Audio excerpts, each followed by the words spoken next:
Vamos estudar na terceira parte do catecismo, na primeira sessão, que fala da vocação do homem à vida no espírito, no capítulo primeiro, que fala da dignidade da pessoa humana, o artículo 5, a moralidade das paixões. São os atos deliberados que levam às bem-aventuranças. Paixões e sentimentos podem ajudá-los. Paixões são emoções que nos levam a agir ou não pelo que é visto como bom ou mau.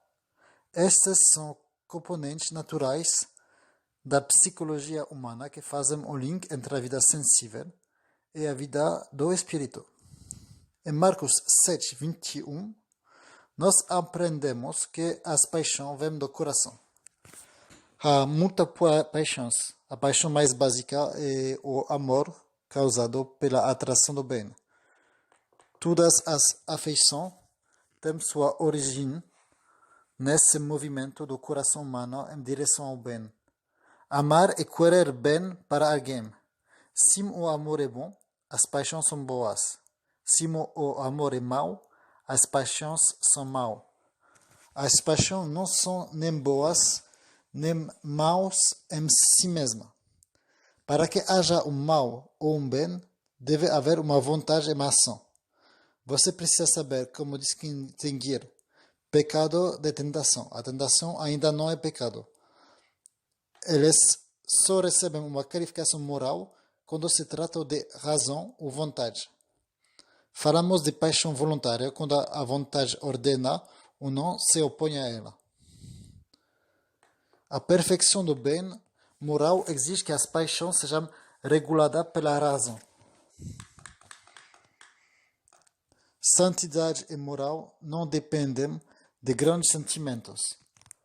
Uma paixão é boa ou mal, dependendo se a ação pela que ela conduz é boa ou mal.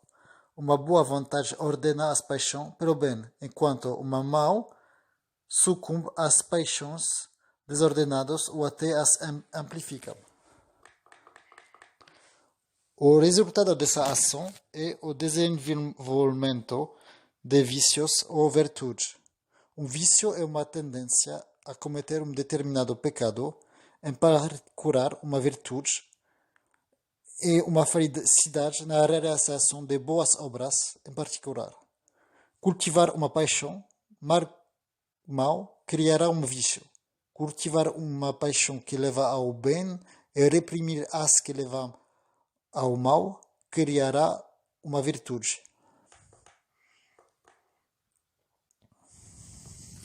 O Espírito Santo age em todo o ser, incluindo paixões e sentimentos. A perfeição moral exige que cultivemos nossas virtudes para não sermos obrigados a fazer um ato de vontade, como cada boa ação, mas também para conseguir realizar boas ações sob o impulso de boas paixões. O catecismo nos dá 7 paixões principais: amor e ódio, desejo e medo, tristeza, alegria e raiva. Artículo 6. A consciência moral. No fundo de sua consciência, o homem tem uma lei que diz a ele o que é bom e o que é mau. Ela é escrita por Deus em seu coração, como está escrito em Romanos 2, 14. Porque quando os gentios não têm lei, fazem naturalmente as coisas que são da lei, não tendo eles lei, para si mesmos são leis. Então, esta passagem nos explica que os gentios, os que nunca recebiam a lei, têm uma lei em si mesmo, em sua própria consciência. A consciência é o lugar mais íntimo do homem. É um santuário onde ele encontra Deus. A consciência moral é um julgamento da razão, pela qual a pessoa reconhecerá a qualidade moral do ato que está realizando. É importante estar suficientemente disposto para ouvir a voz da consciência, Portanto, é importante não se deixar levar pela vida, mas dedicar um tempo para refletir sobre si mesmo. É a consciência moral que dá discernimento. O homem que escolhe de acordo com sua consciência moral é chamado prudente. O Evangelho diz em 1 João 3, 19 e 20, que se nosso coração nos condena, Deus é maior que nosso coração. O homem não deve ser forçado a agir contra sua consciência, nem ser impedido de agir de acordo com ela. A consciência deve ser bem formada para ser direito e verdadeira. A educação da consciência é necessária em um mundo dominado pelo pecado, para evitar que a pessoa não prefira seu próprio julgamento aos ensinamentos autorizados. Uma nota minha para explicar. Uma coisa importante é não confundir a consciência com o próprio julgamento. Existem vários níveis de consciência. Pode acontecer que nós demos justificativa que digamos que estamos agindo bem, mas que no fundo sentimos que há algo de errado, especialmente quando dizemos que vamos fazer um mal para que saia disso um bem. O livro do Gênesis nos fala sobre o árvore do bem e do mal, onde o homem decide por si mesmo o que é bom ou o que é mal.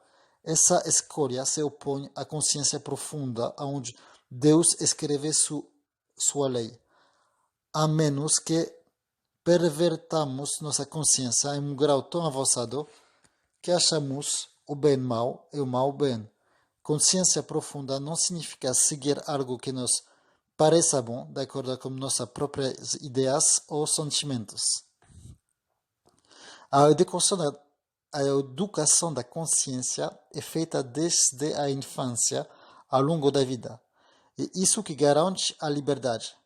A educação cuidadosa ensina a virtude e protege do medo, do egoísmo, do orgulho, do ressentimento e dos movimentos de complacência no mal. A palavra de Deus e a cruz são as luzes na formação da consciência. Somos guiados pelos dons do Espírito Santo, ajudados pelos testemunhos e conselhos de outras pessoas e guiados pelo ensino autorizado da Igreja. Antes de uma escolha moral, a consciência pode julgar de acordo com a lei divina ou fazer um julgamento que se afasta dela. Em alguma situação, o julgamento moral não é óbvio, mas é preciso sempre procurar o que é certo e bom. O homem deve interpretar os dados de acordo com a virtude da prudência, os conselhos das pessoas sábias e a ação do Espírito Santo. Algumas regras a serem lembradas. Nunca faça mal para que saia um bem. A regra de ouro, de acordo com Mateus 7:12. A caridade sempre envolveu respeitar a consciência do próximo. Os seres humanos devem sempre agir de acordo com sua consciência, mas a própria consciência moral pode estar na ignorância. Essa ignorância pode ser atribuída